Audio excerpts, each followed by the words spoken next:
Good evening, ladies and gentlemen. My name is David Cox, and I'm the host of the New America Movement. Thank you for tuning in to our show today. And while we have an exciting time to talk to you about what's happening in America, for those of you that have been watching the CNN, Fox News, you've noticed that Nancy Pelosi, Speaker of the House, at least for now, hopefully that's going to change in a few months, but she had the power and the authority to go and visit Taiwan this week. Wow, what a international problem this created for America and probably some for China. So we're going to talk about China's audacity, and we're going to talk about Biden and Pelosi's relationship and how this has affected our view of how the government is being run. Now, I don't know if we took a poll in America today, but I guess if we did, one of the things we could say is, what is the number one problem in America today? And I would say it's not inflation. It's not gender studies. It is not energy. It is our international policies, our foreign governments working with the United States and trying to keep us as a world power. This is a crisis in our country. And I think Nancy Pelosi just set us back about 10 years in how she handled visiting Taiwan. So we're going to talk about that for just a few moments. So remember, our number one issue is our foreign policy right now, because we're making a lot of countries upset and we're doing some stuff that makes us look stupid. Now, Jordan, good to have you on my show again today. My co-host, say hello. How's everybody doing? Is Nancy Pelosi getting under your skin, son? A little bit. This is what I think. I do feel like we are, one of our bigger issues is the other foreign governments and us going over there and stuff like that. But I do think here at home in America, the biggest issue is our kids. I do believe that because they are coming for our kids. That's just what I believe. End of story. But when it comes to Pelosi, she was told, so first of all, China came in and learned about how she was coming to Singapore and places all like that, and she was going to visit Taiwan too. And China was like, no, if you come, we're going to see this as a act of war or whatever, aggression, whatever you want to call it. And they're going to come in, and we're going to come in, and we have the right to shoot you out of the sky. That's what they said.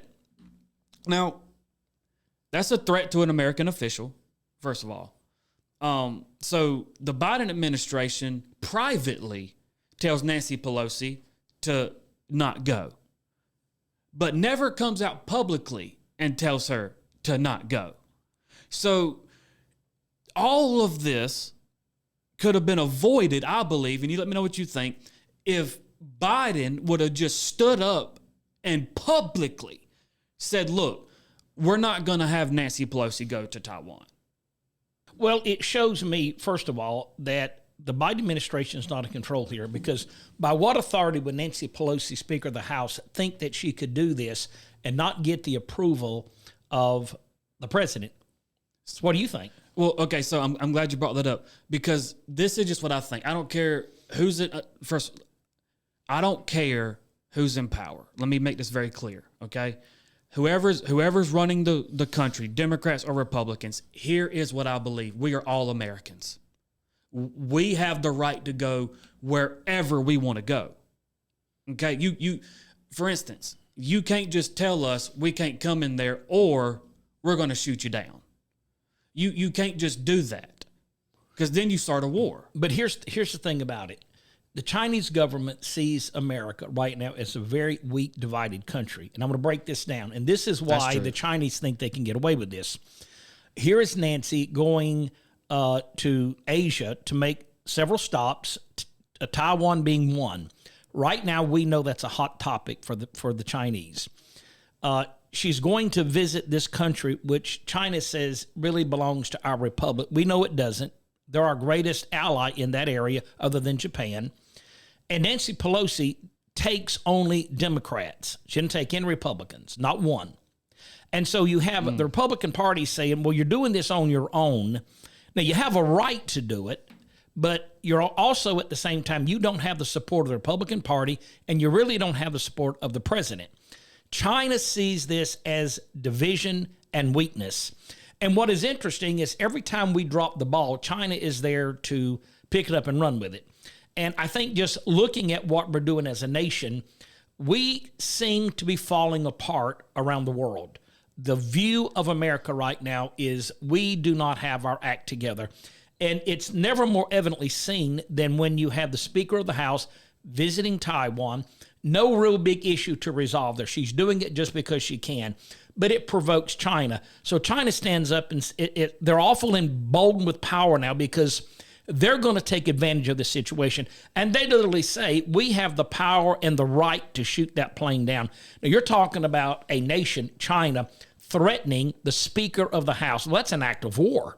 Absolutely, yeah. But to make that statement is only because they see the Biden administration as a weak player in this game. The Biden administration should have stood up immediately and said, look, we're going to go anywhere we want to go because we're the United States of America. We have a good relationship with Taiwan, and if we want to go, you're not going to stop us. And had the right guy been in office like Trump, China would have never said anything about this. No. May not have liked it, but they would have never made this kind of statement. No. So the question is, and I think our foreign policy is the number one issue, because what I don't want to see happen is World War III. Right. But when you're weak, you're vulnerable. When you're weak, people will take advantage of it. And it's almost like China says, well, we're going to keep pushing you because we know we can. Look what they did to us in Alaska. Look how they talked to us. China has become extremely emboldened. I want to take a few moments to lay this whole thing out, if I can. When you are a weak country, it's like a lion in Africa. Once other lions see the male lion as having signs of weakness that he can't defend his territory, they'll devour him. Mm-hmm. That's just the animal kingdom. And when you are the greatest nation on earth and you have a leader who is showing cracks in his administration, inability to lead, the party's divided, the country's divided, I mean, what do you expect these countries to do? They're going to take advantage of us. Look what happened in Afghanistan. Look what happened with Putin in Ukraine. And now you got China, who is very bold to threat to shoot down a plane which is carrying the Speaker of the House and her staff. Now, that is probably the most boldest statement that I have heard from a foreign country since World War II. From a country of that size. So what do you do in a case like this? Well, I think we have to take in consideration that, number one, Nancy Pelosi probably shouldn't have gone to Taiwan, but if she was going, she needed the approval and a unilateral partnership between Republican Party and the House. So we speak as one voice. Right now, you got three divisions. You got the Democratic Party with Nancy Pelosi going there. You got the Republicans saying, look, you never even carried a Republican with you. So how can you say this is a bipartisanship relationship? It's not. It's just you and the Democrats over there. Well, you're not carrying anybody over there to represent America. You're representing the Democratic Party. This is not America. This is you pushing your Democratic Party and policies. And you can't expect to unify the country when you do that. And you automatically enter the Biden administration that says, no, don't go. And here's another thing. Why would Biden not want to upset the Chinese? And the obvious reason is obviously because they have been so deep in bed with them, with Hunter Biden and all these. Well, we now know who the big man is. We know that Hunter Biden's laptop is real. And so it appears that the Democratic Party, at least the Biden administration, have formed a relationship with China that is not good nor healthy for this country.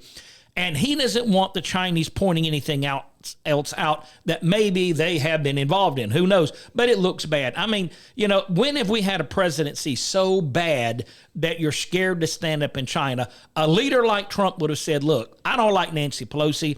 In fact, I can't stand the lady. But I want to tell you, if you think for 1 second that you're going to threaten the United States of America, cross that line and see what we do to you. You have to stand up and roar like a lion sometimes if you're going to be the president of the United States. We need to hear your roar. We need to hear your voice, and we need to know that you are not going to allow this to happen. Jordan, what do you think about this? Am I right or wrong? No, you're 1,000% right. I love that you brought up the fact that she didn't bring no Republicans with her, because this is why. You're 100% right. It shows that we aren't, or it shows that we are divided.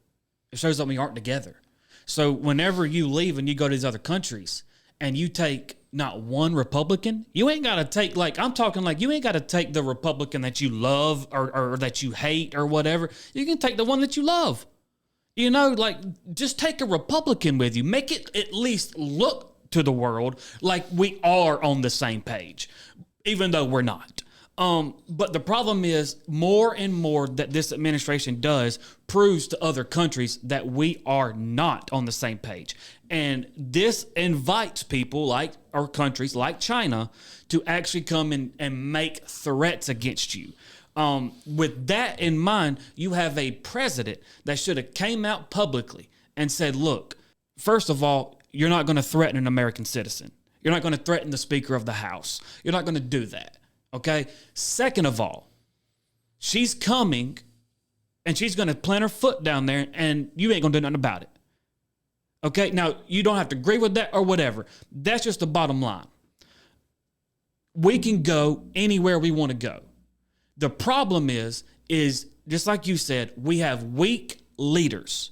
And Joe Biden is at the top of that list along with everybody else that is in that cabinet. They are weak. They don't want nothing to do with China. They don't want to upset them. They literally take their foot off the gas when it has to do with China. And it's like, hold on. All right, let's talk about that a minute, because that's a problem. It seems like we have people in Congress and also I would say this would probably include a lot of Republicans as well. China has been baiting and fishing with our politics for the last 30 years. And I don't know what they have on our leadership, but obviously there's enough on them that they're afraid to stand up against China. A couple things we have been doing wrong and we've got to fix it. Number one is we have allowed China to lead America in technology by us going to China and allowing them to make products for our country and then them copying them and stealing them and then selling them back to other countries around the world. And so we've driven their GDP up through the roof by doing this, and they've used that money for power.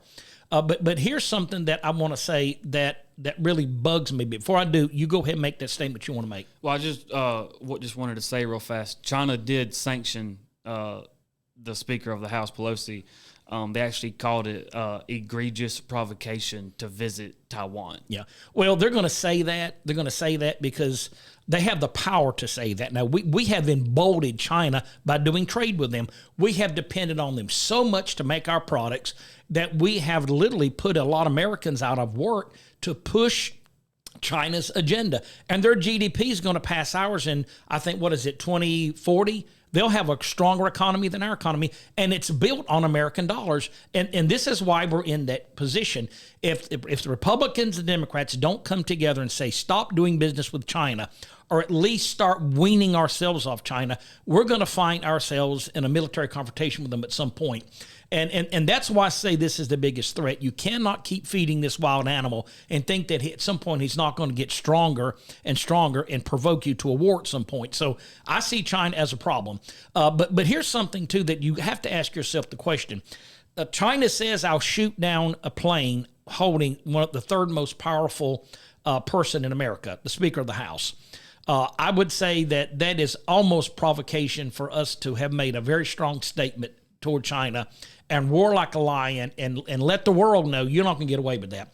But look at what they're doing with fentanyl for just a moment. Think about how many people you and our listeners know of people who have died because of things being laced with fentanyl.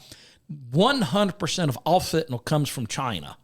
And they bring it in across the border. The Biden administration allows these people to cross our southern border, bring this stuff into our country, and kill over 100,000 of our youth a year.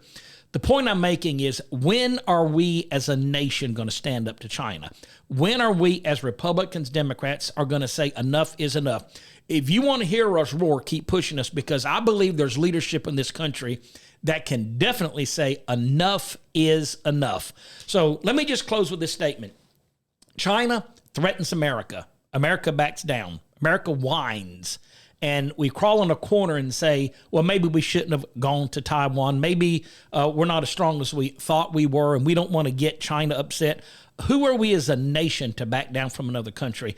I am a little bit embarrassed about the matter. And I do believe this is going to come to a major confrontation in the future. Nancy Pelosi handled the whole process wrong. She should have carried some Republicans, and she should have had the voice of the president in doing so. She had none of this. So where does this leave us? I think it leaves us in a vulnerable, weak position. Close Jordan, and then we'll move on to the next thing. Absolutely. This is what you get whenever you have weak leaders in office. This is what you get whenever you have someone like Joe Biden and Nancy Pelosi. And it also, just a real quick thing, it kind of shows that they're not on the same page. It kind of shows that Nancy Pelosi and Joe Biden are on the same page. So, this is a bridge that's getting ready to collapse. This is a very, very, very, very weak, very, very just I've never seen anything like it. We have no leadership in this country. We have no backbone. We have nothing. It's a disaster. This could have been handled a million different ways. Now you got a country threatening the third most powerful person in the whole government, and we're just sitting here like, hey. It's what you get when you dance with the devil. So this is it. Thank you for tuning in the show, New America Movement. God bless you and have a great day. Thank you.